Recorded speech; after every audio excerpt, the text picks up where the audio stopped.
My dear students. तो आज की वीडियो का टॉपिक है बेटी बचाओ बेटी पढ़ाओ अभियान।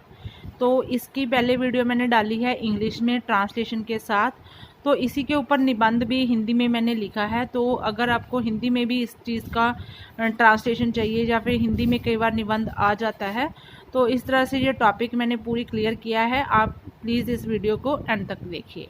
बेटी बचाओ बेटी पढ़ाओ अभियान की शुरुआत है जो देश के प्रधानमंत्री नरेंद्र मोदी जी द्वारा 22 जनवरी 2015 को की गई थी। केंद्र सरकार द्वारा इस योजना के तहत बेटियों के प्रति समाज में होने वाले नकारात्मक रवैये के प्रति जागरूकता फैलाना था।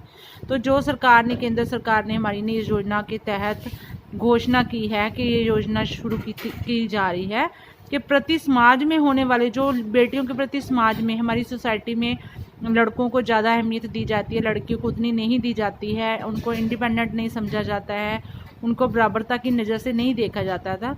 नकारात्मक रवैया जो होता है कि प्रति जागरूकता फैलाई जाए ताकि बेटियों को भी बराबर का दर्जा दिया जा सके। वह भविष्य के अच्छा बनाने व उसके कल्याण के लिए तमाम योजनाओं को शुरू करना है।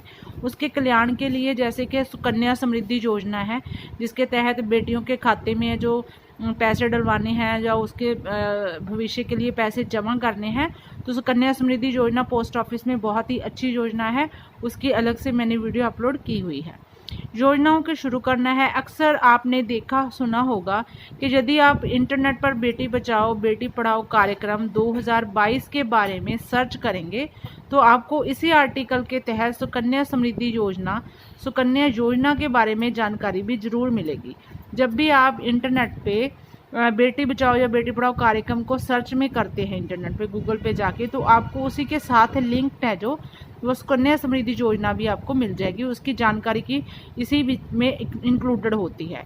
इस योजना का क्या उद्देश्य है, क्या क्या लाभ हैं, इस सब के बारे में हम आपको इसी आर्टिकल में बताएंगे। तो चलिए शुरू करते हैं। बेटियां परिवार, क्षेत्र व देश की शान होती हैं। आज बेटियां वे सभी कार्य करती हैं जिन्हें पुरुष कर सकते हैं। वे चाहे युद्ध के मैदान का विमान, फाइटर प्लेन जिसे हम बोलते हैं, वो चलाना हो या फिर कोई और मुश्किल कार्य। तो कौन सा ऐसा कार्य रह गया है बाकी जो लड़कियां नहीं कर सकती हैं। हमारी बेटियां IAS, IPS और में भर्ती हो रही हैं, सैनिक कार्य क्षेत्र में बड़ी बड़ी उच्च पदवियों पर विराजमान हो रही हैं, पहुंच रही हैं। इससे बड़ी गौरव वाली और क्या बात हो सकती है।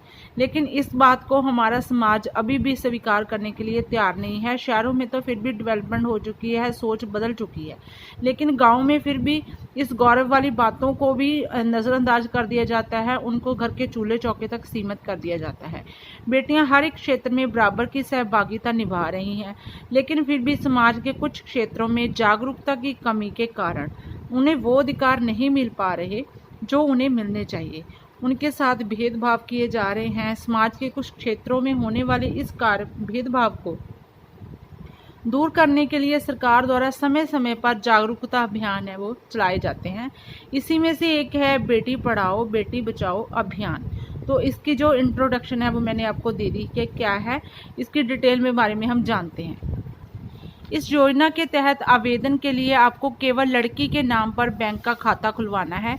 आप इसके लिए 10 साल की उम्र तक की सभी लड़कियां पात्र हो सकती हैं। 10 साल की एज जब बच्ची की हो जाती है तो उसका जो बैंक में खाता खुल जाएगा। जिस आने वाली राशि है जो इस अकाउंट में पैसे आएंगे पूरी तरह से टैक्स फ्री होंगे, क्योंकि सरकार इसमें पैसे डालने वाली है ताकि पेरेंट्स के ऊपर कोई भी दबाव ना बना रहे, उनकी एजुकेशन बिना रुके चलती रहे। और कटौती भी नहीं है, कोई भी कर की कटौती नहीं है, कोई टैक्स नहीं है।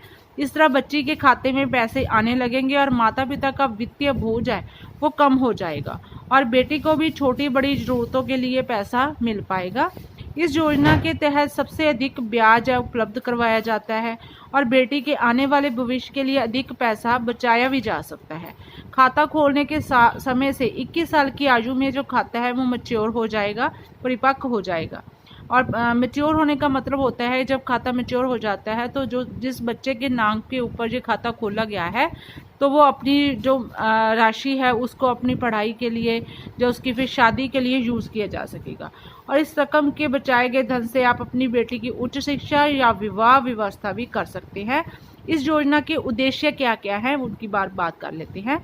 फर्स्ट ऑफ ऑल देश की बेटियों का बेहतर भविष्य निर्माण हो सके, इसका एक ही उद्देश्य है कि बेटियों का बेहतर भविष्य बन सके, उनको किसी भी चीज़ की कमी नहीं रहे, उनको जो पढ़ाई पे खर्चा आता है उसके लिए, या फिर उनकी जो यूनिफॉर्म वगैरह, कई पेरेंट्स के पास पैसा बिल्कुल भी नहीं होता, उनके घर का खर्चा बहुत मुश्किल से चलता है, 4-4 5-5 बच्चे होते हैं गांव में, फैमिलियों में। तो इस तरह से बेटियों के लिए तो एक वरदान साबित हो रही है ये योजना। नंबर 2 पे है शिक्षा आगे बढ़ाई जा सके।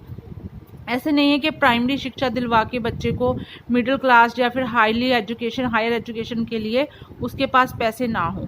ये वैसे तो किताबें वगैरह सारी गवर्नमेंट सरकार हमारी फ्री देती है, फिर भी छोटी मोटी ज़रूरतों के लिए, शिक्षा के लिए कोई काम रुकने ना पाए, शिक्षा आगे बढ़ाई जा सके, इसके लिए ये योजना बहुत लाभान्वित हो रही है। नंबर 3 पे है कन्या भ्रूण हत्या पर लगाम लगाना। इसका कारण ये भी, इस योजना को शुरू करने का मेन कारण भी यही था कि कन्या भ्रूण हत्या बहुत हो रही थी, जो रेशो थी वो बिगड़ रही थी, लड़कों की रेशो बढ़ रही है और बेटियों की जो रेशो है बहुत कम हो रही है। नंबर 4 पे है लड़कियों को आत्मनिर्भर बनाना, क्योंकि अगर बेटियां पढ़ जाएंगी तो ऑब्वियसली बात है कि आम बात हो जाएगी कि बच्चे अपना पढ़ लिख के अपनी जॉब वगैरह कर पाएंगे, हाईली एजुकेशन ले पाएंगे, जो उन्होंने बनना है बड़े होके, अपनी शिक्षा उस हिसाब से उन्होंने करनी है, तो उस तरह से वो आत्मनिर्भर हो जाएंगी, किसी के ऊपर डिपेंड नहीं रहेंगी। नंबर 5, उनके जीवन स्तर में सुधार करना। उनके जीवन स्तर में सुधार करने का मतलब है कि उनकी जो रोज़मर्रा की ज़रूरतें हैं, छोटी छोटी ज़रूरतें होती हैं, जो जैसे कि बच्चों की पढ़ाई के लिए रोज़ ही कुछ ना कुछ चाहिए होता है, तो इस तरह से हर एक चीज़ के लिए पेरेंट्स के ऊपर डिपेंड नहीं रहना पड़ेगा। उनके खाते में 1500 रुपया इसके अमाउंट की शायद राशि इसकी आती है, तो 1500 रुपये एक बेटी के लिए बहुत हो जाता है, मंथली आ जाता है। जो इस योजना के तहत जो महिला एवं बाल विकास मंत्रालय, 3 मंत्रालय इस योजना के लिए काम करने हैं, उनकी लिस्ट है। महिला एवं बाल विकास मंत्रालय, नंबर 2 पे है स्वास्थ्य मंत्रालय, और तीसरा है और परिवार कल्याण मंत्रालय, संयुक्त रूप से काम कर रहे हैं। तो इस तरह से ये योजना काफ़ी सफलतापूर्वक हमारे इंडिया में चल रही है। हमारे प्रधानमंत्री श्री नरेंद्र मोदी जी का बहुत ही अच्छा ये कदम है बेटियों के लिए। तो स्टूडेंट्स ज़रूर आप इस टॉपिक को अपने माइंड में रखें। ट्रांसलेशन के साथ मैंने इसके एक दिन पहले ही बेटी बचाओ बेटी पढ़ाओ के अभियान के तहत ही इंग्लिश में ऐसे भी अपलोड किया है, तो वहाँ से भी आप हेल्प ले सकते हो। तो मिलते हैं एक नई वीडियो के साथ, नए टॉपिक के साथ। Till then take care and please share and subscribe my channel education point.